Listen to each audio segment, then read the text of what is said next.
ಕರ್ತನ ಮಹಾಪರಿಶುದ್ಧ ನಾಮಕ್ಕೆ ಸ್ತೋತ್ರವಾಗಲಿ. ಈ ಹೊತ್ತು ನಾವು ಅನ್ನಾ ಹ್ಯಾಸಲ್ಟನ್ ಜಡ್ಸನ್ ಎಂಬ ಮಿಷನರಿಯ ಬಗ್ಗೆ ತಿಳಿದುಕೊಳ್ಳೋಣ. ಅನ್ನಾ ಹ್ಯಾಸಲ್ಟನ್ ಜಡ್ಸನ್ ರವರು ಅಮೆರಿಕಾದ ಶ್ರೇಷ್ಠ ಮಿಷನರಿಗಳಲ್ಲಿ ಒಬ್ಬರು. ಇವರು 1789ರಲ್ಲಿ ಡಿಸೆಂಬರ್ 22ರಂದು ಅಮೆರಿಕಾದ ಬ್ರಾಡ್ಫೋರ್ಡ್ನಲ್ಲಿ ಜನಿಸಿದರು. ದೇವರ ಮೇಲಿನ ಪ್ರೀತಿಯನ್ನು ತನ್ನ ಜೀವಿತದಲ್ಲಿ ಸೇವೆಯ ಮುಖಾಂತರ ತೋರಿಸಿದರು. ಇವರ ಒಂದು ಜೀವಿತವು ತ್ಯಾಗಮಯವಾದದ್ದು.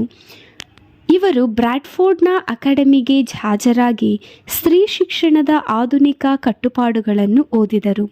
ಅದು ಅವರು seek a life of usefulness, ಉಪಯುಕ್ತವಾದ ಜೀವನವನ್ನು ಹುಡುಕಲು ಕಾರಣವಾಯಿತು.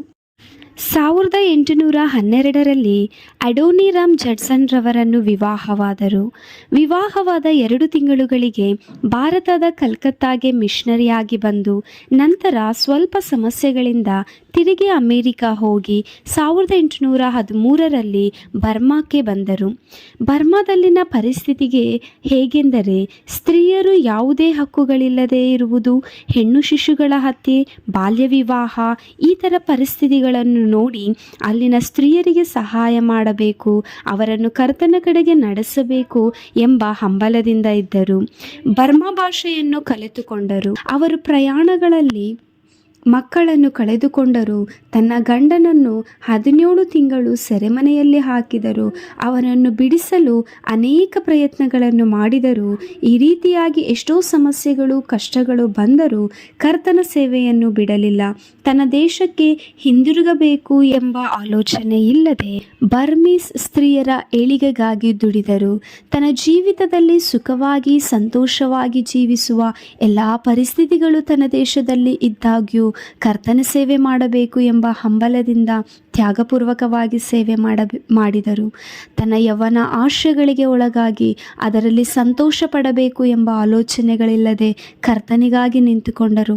ಮಕ್ಕಳನ್ನು ಕಳೆದುಕೊಳ್ಳುತ್ತಿದ್ದರು. ಗಂಡನು ಸೆರೆಮನೆಯಲ್ಲಿದ್ದರು. ಎಷ್ಟೋ ಕಷ್ಟಗಳನ್ನು ಅನುಭವಿಸುತ್ತಿದ್ದರು.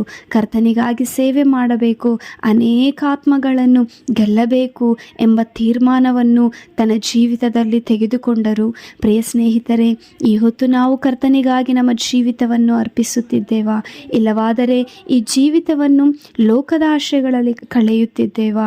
ಯೇಸು ಕ್ರಿಸ್ತನು ನಮ್ಮ ಮೇಲೆ ತೋರಿದ ಪ್ರೀತಿಯನ್ನು ಜ್ಞಾಪಕ ಮಾಡಿಕೊಳ್ಳೋಣ. ದೇವರು ನಮಗೆ ಕೊಟ್ಟಂಥ ಅಮೂಲ್ಯವಾದ ಜೀವಿತವನ್ನು ಈ ಲೋಕದ ಪಾಪಭೋಗಗಳಲ್ಲಿ ನಾವು ವ್ಯಯ ಮಾಡಿಕೊಳ್ಳದಂತೆ ಕರ್ತನ ಸೇವೆಯನ್ನು ಮಾಡುವುದಕ್ಕಾಗಿ ನಮ್ಮ ಜೀವಿತಗಳನ್ನು ನಾವು ಸಿದ್ಧಪಡಿಸಿಕೊಳ್ಳೋಣ. ಕರ್ತನಿಗಾಗಿ ಉನ್ನತವಾದಂಥ ಆಲೋಚನೆಗಳನ್ನು ನಾವು ಮಾಡೋಣ. ಆ ಆಲೋಚನೆಗಳೆಲ್ಲವೂ ಕರ್ತನ ಚಿತ್ತದಲ್ಲಿ ಸಫಲವಾಗುವಂತೆ ಯೇಸು ಕ್ರಿಸ್ತನು ತನ್ನ ಆತ್ಮದ ಮೂಲಕವಾಗಿ ನಮಗೆ ಸಹಾಯ ಮಾಡಲಿ. ಆಮೆನ್.